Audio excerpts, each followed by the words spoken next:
Assalamualaikum warahmatullahi wabarakatuh. Bismillahirrahmanirrahim. Ashhadu an la ilaha illallah wa ashhadu anna Muhammadur Rasulullah. Allahumma salli ala Sayyidina Muhammad wa ala ali Sayyidina Muhammad. Rabbi ishrah li sadri wa yassir li amri wahlul 'uqdatam min lisani yafqahu qawli. Amin. Bismillahirrahmanirrahim.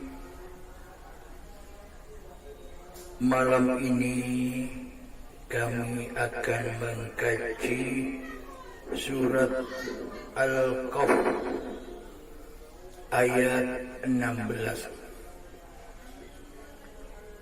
A'udzu billahi minasy syaithanir rajim. Bismillahirrahmanirrahim. Walaqad khalaqnal insana wa na'lamu ma tuwaswisu bihi nafsuhu wa nahnu aqrabu ilayhi min hablil warid. Dan sungguh kami telah menciptakan manusia dan mengetahui apa yang dibisikkan oleh hatinya, dan kami lebih dekat kepadanya daripada urat lehernya. Shadaqallahul azim. Surat Al-Kahf ayat 16. Bismillahirrahmanirrahim. Apakah kita sudah sadar diri bahwa diri kita ini adalah ciptaan Allah? Apakah kita sudah menyadari bahwa diri kita ini diwujudkan oleh Allah?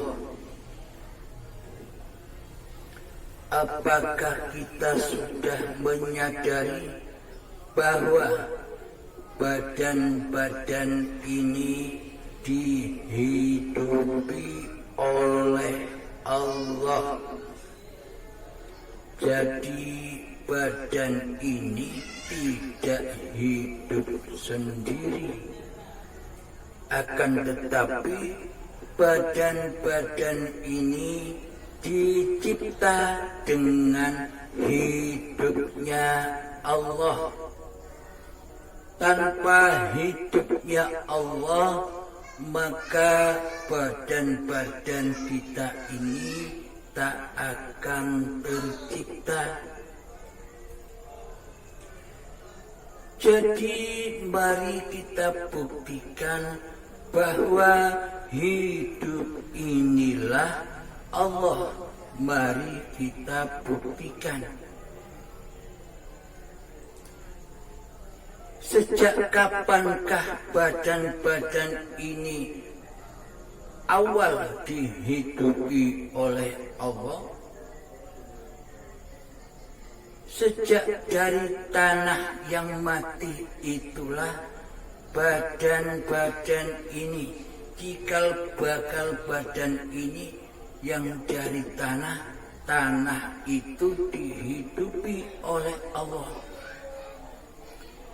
Dihidupi dengan hayatullah, diproses dengan hayatullah, disuapi dengan hayatullah, diminumi dengan hayatullah, dicukupi dengan hayatullah, dijaga dan dibimbing oleh hayatullah sejak dari tanah sampai kepada tumbuhan, diproses, diperjalankan terus hingga menjadi buah-buahan, sayuran dan padi, sehingga hasil tumbuh-tumbuhan itu dikonsumsi oleh badan yang dihidupi oleh Allah berupa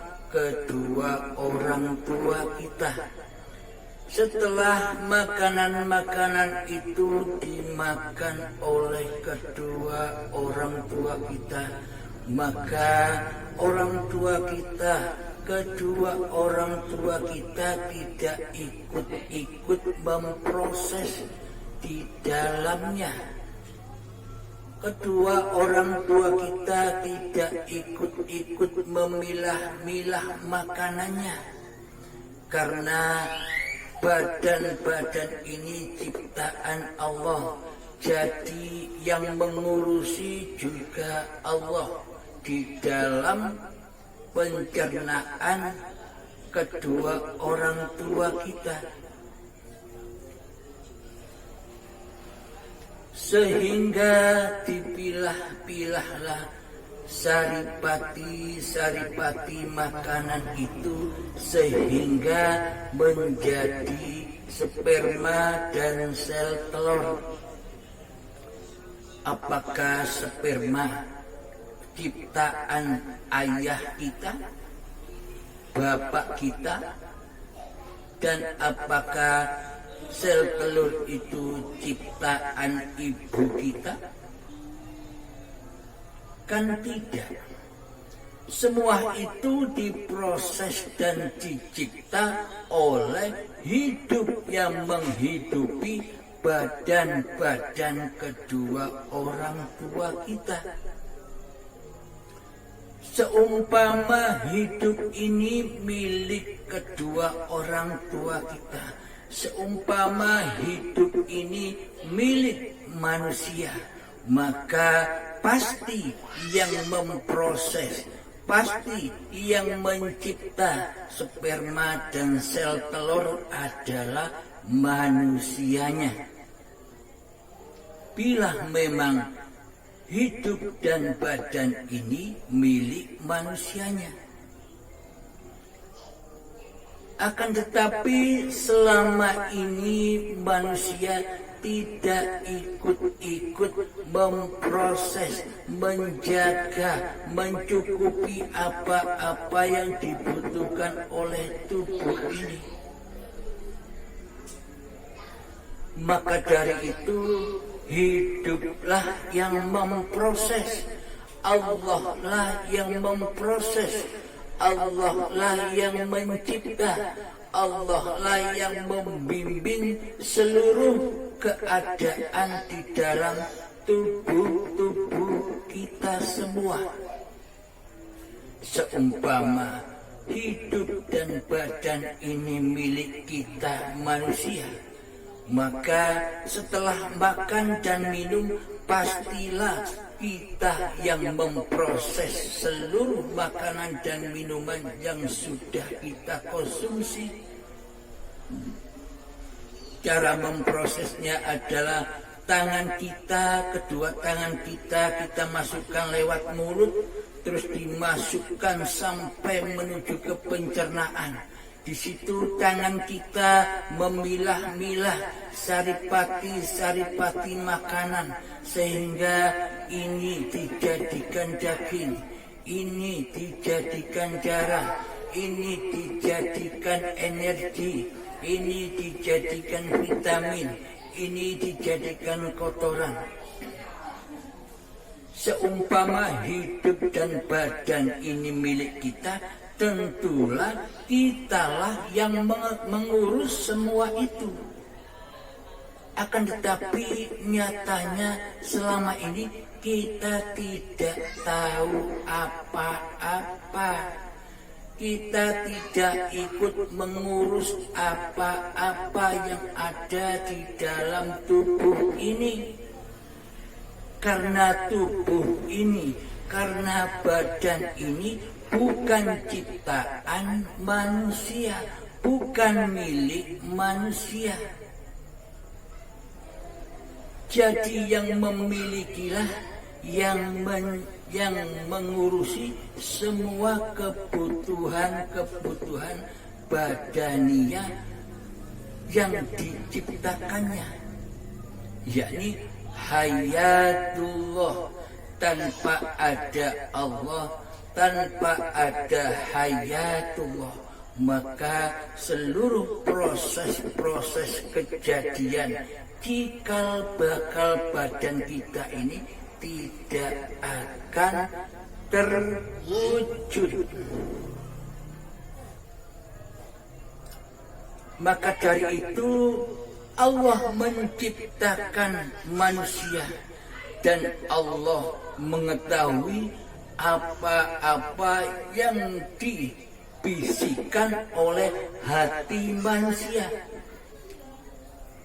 Mana mungkin Allah tidak mengetahui bisikan-bisikan hati manusia, sedangkan yang membisikkan ke dalam hati manusia itu ya Allah sendiri, yang mengkehendakkan hamba-hambanya, yang mengkerentekkan, yang mengutus badan-badan ini untuk bertindak laku, untuk bersyariat.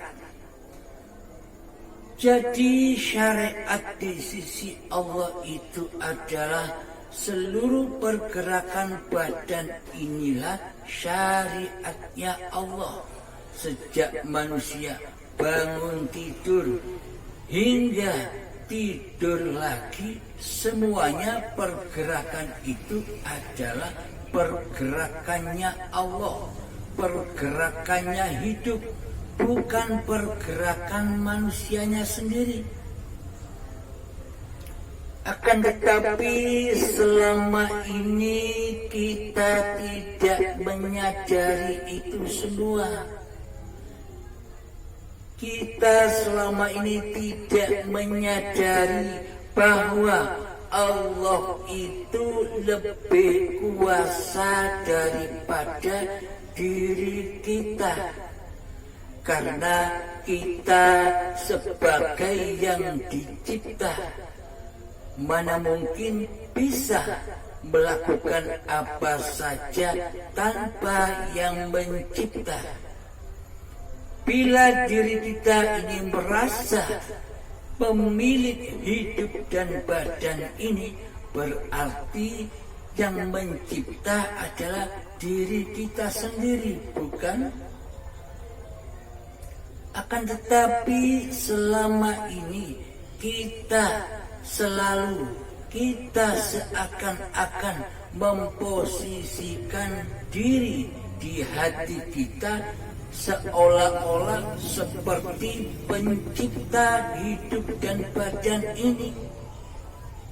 Seolah-olah semua laku yang kita lakukan ini dikuasai oleh diri kita sendiri. Seolah-olah sholat yang kita kerjakan selama ini adalah bersumber dari kerentek hati manusia kita sendiri selama ini. Semua ibadah seakan-akan itu keluar dari kerentek manusianya selama ini. Karena selama ini manusianya masih buta akan Tuhannya, alias belum bertuhan, melainkan mentuhani dirinya sendiri, maka tak akan pernah bisa kenal dengan Tuhan yang mentuhani diri manusia kita, Tuhan yang menciptakan diri manusia kita. Karena selama ini kita belum cukup kenal dengan Allah Tuhan yang kita sembah, Allah Tuhan yang kita abdi.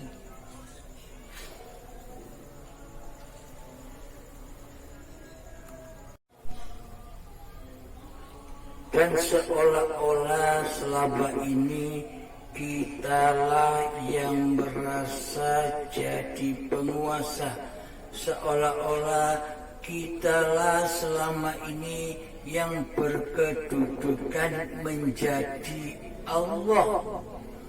Bagaimana kita tidak menyerupai Allah di dalam hati kita, sedang sifat-sifatnya Allah sudah kita akui selama ini sebagai sifat diri manusia kita.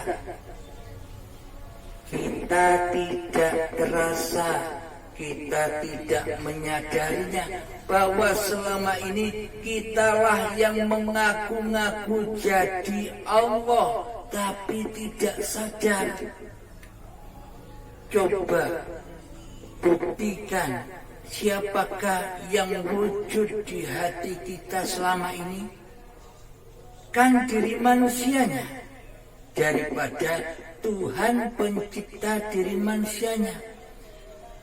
Di dalam hati kita, kitalah yang paling khudur, yang paling hadir menjadi penguasa hidup dan badan ini. Lalu bagaimana posisi Allah sebagai pencipta diri kita? Mestinya Allah itu di dalam hati kita ini kita wujudkan keberadaannya. Loh, kok malah Allah kita gaibkan dan kita tiadakan selama ini? Ini kan terbalik. Yang hamba menjadi Tuhan, yang Tuhan digaibkan, ditiadakan. Berarti selama ini kita belum bertuhan. Karena yang wujud di hati kita, karena yang menguasai kehidupan dan badan ini adalah kita sendiri. Terbukti di seluruh amal-amal kita, sholat-sholat kita, ibadah-ibadah kita, semuanya berpulang rojiun kepada yang fana, yang hancur, yakni linafsi.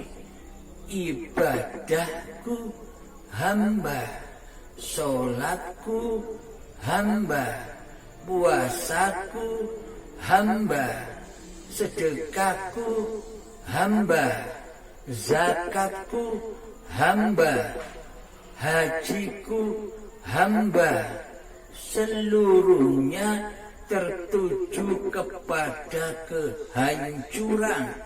Semuanya berpulang kepada yang fana, karena selama ini kita tak bertuhan, melainkan mentuhankan diri kita sendiri. Kita tidak mentuhankan Allah pencipta diri kita selama ini. Bila memang kita bertuhankan Allah, maka nyatakanlah Allah, maka wujudkanlah Allah, maka hudurkanlah Allah di hati kita. Inilah yang dinamakan bertuhan. Bukan malah Allah kita gaibkan, Allah kita tiadakan. Apa fungsinya Allah bila kita gaibkan? Apa fungsinya Allah bila Allah kita tiadakan?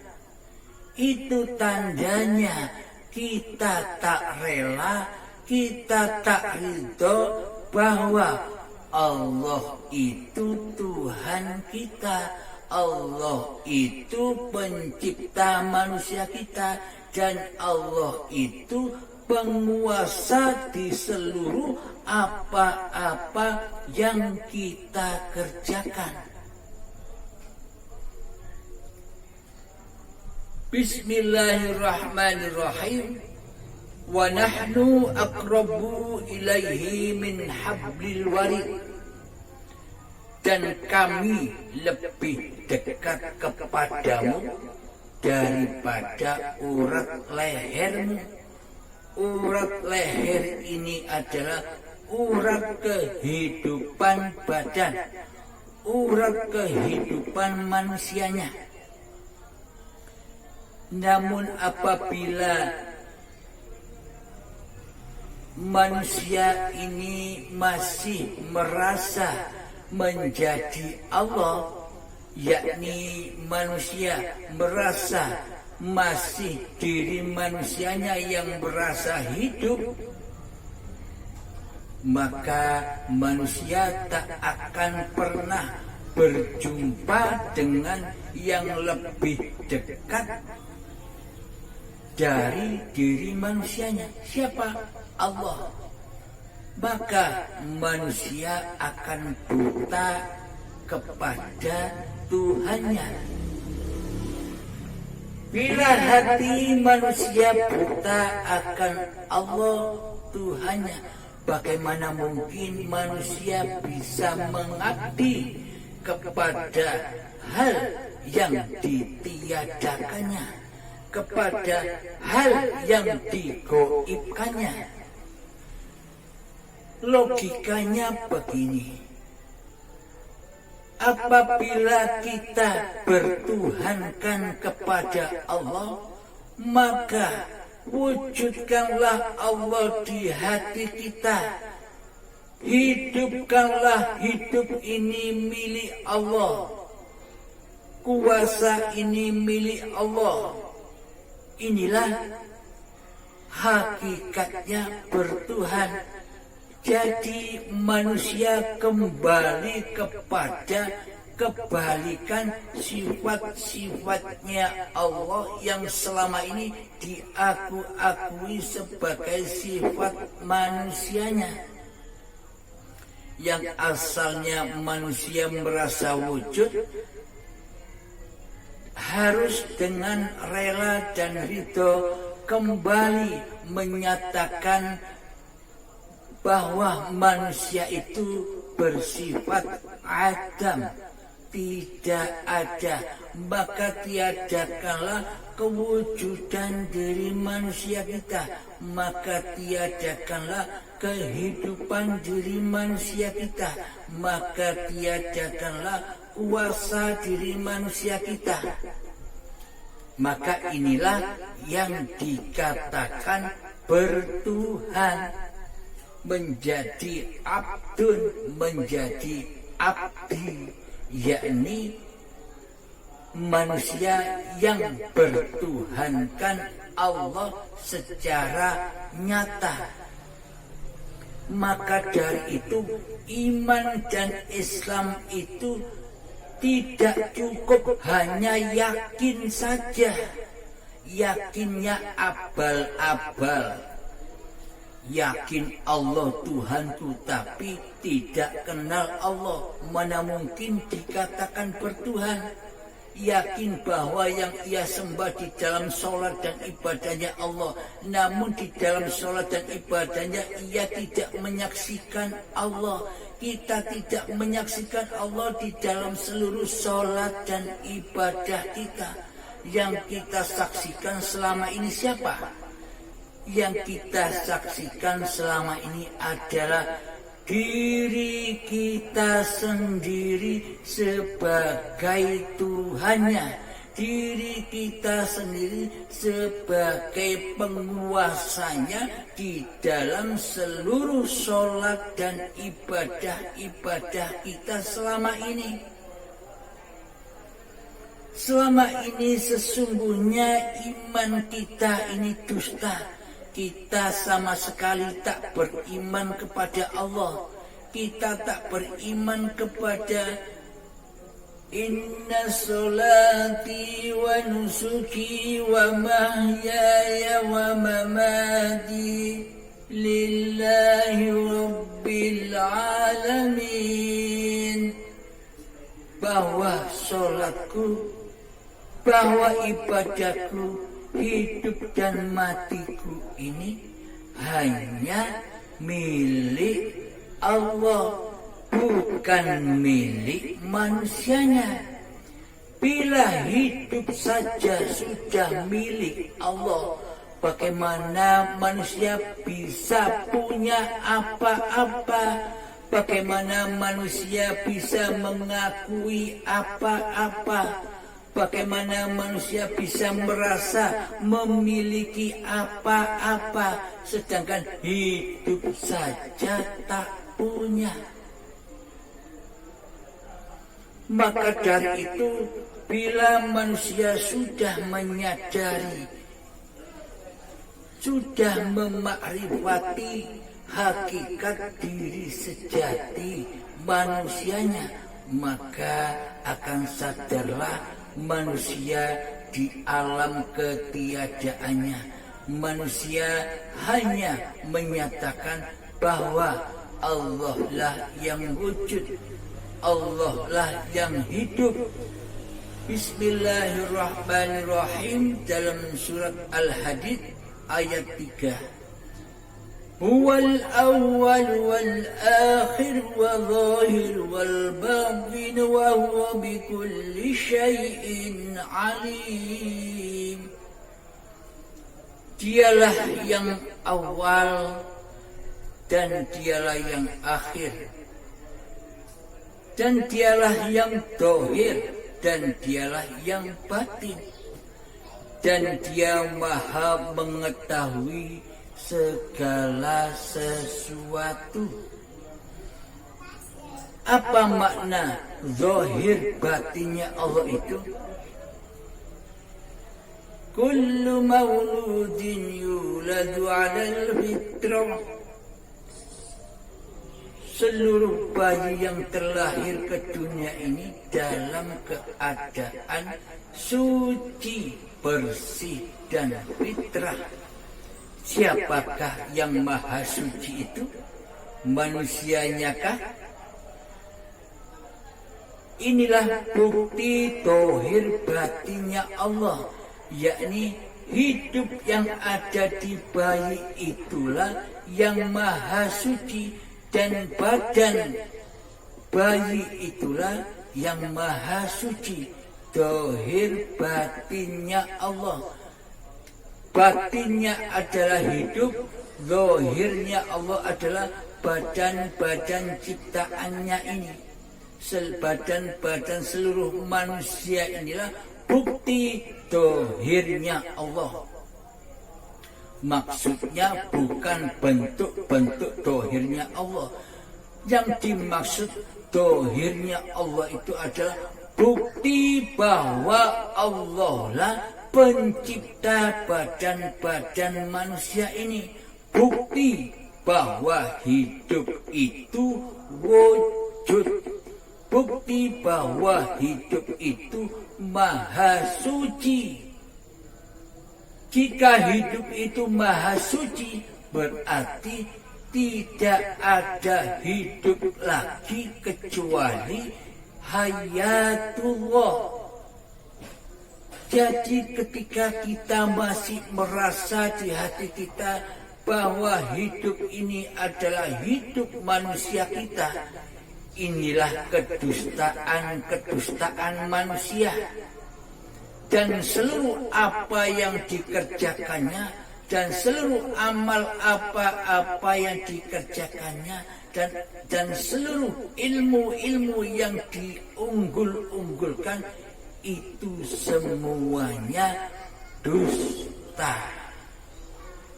Karena hati telah mensekutukan Allah dengan diri manusianya. Hati telah mensekutukan hidup Allah dengan hidup dirinya. Hati telah mensekutukan kuasa Allah dengan kuasa dirinya. Inilah tanda-tanda manusia yang belum bertuhan. Kita ulangi lagi, wa nahnu aqrabu ilaihi min hablil warid, dan kami lebih dekat kepadamu daripada urat lehermu. Maksudnya urat leher di sini kehidupan manusiamu, kehidupan manusia kita. Selama ini kan kita yang merasa hidup. Inilah yang dimaksud urat leher. Ketika urat leher ini belum terputus, ketika kita masih merasa bahwa hidup ini milik kita, maka selamanya kita tak akan pernah berjumpa gerangan Allah yang lebih dekat daripada diri kita sendiri. Yakni ketika hidup ini sudah kita pasrahkan kepada yang punya hidup, yakni Allah, kita kembali kepada sifat kewujudan diri manusia kita yang bersifat mati, maka nyatalah hayatullah di hati kita. Maka nyatalah Allah yang mentuhani badan-badan kita. Makanya telah Allah yang menguasai seluruh pergerakan-pergerakan syariat-syariat badan kita. Sehingga di dalam ibadah dan sholat kita maka terjadilah lillahi ta'ala, maka sesuailah dengan apa yang diajarkan Allah dan yang diajarkan Kanjeng Nabi Muhammad sallallahu alaihi wasallam, yakni hati selalu lillahi ta'ala di dalam ibadah dan sholat. Agar di luar ibadah dan sholat hati tetap lillahi ta'ala. Maksudnya hati merasa dituhani oleh Allah, tidak jadi Tuhan sendiri. Sedang Allah digaibkan, maka wujudkanlah Allah di dalam hati kita. Maka nyatakanlah hidup bahwa hidup ini Allah. Maka inilah yang dimaksud bertuhan. Manusia mentuhankan Allah. Jadi manusianya sudah tahu diri bahwa dirinya hanyalah ciptaan, bukan pencipta. Namun selama ini kita berlagak seolah-olah kitalah penciptanya, kitalah penguasanya, kitalah pencipta sholatnya badan, kitalah pencipta puasanya badan, kitalah pencipta seluruh ibadah-ibadahnya badan, kitalah pencipta ilmu-ilmu yang kita anggap sebagai ilmu milik manusia kita. Inilah yang dikatakan makna bertuhan, yakni hadirkan Allah di dalam hati kita dan usirlah dan gaibkan kewujudan diri manusia kita. Nah, ini pas dengan pelajaran tauhid, pelajaran mengenal Allah. Allah yang wujud, makhluk yang gaib. Bukan seperti selama ini, makhluk yang wujud menjadi Tuhan, sedangkan Allah digaibkan seperti layaknya makhluk. Nah, maka dari itu mari kita renungkan, mari kita tafakuri kesalahan-kesalahan kita selama ini dalam bertuhan. Tafakur sebentar itu derajatnya melebihi apapun yang sudah kita amalkan, yang sudah kita syariatkan selama ini. tidak ada apa-apanya semua itu dibanding tafakur meskipun hanya sejenak. Alhamdulillahirabbil alamin.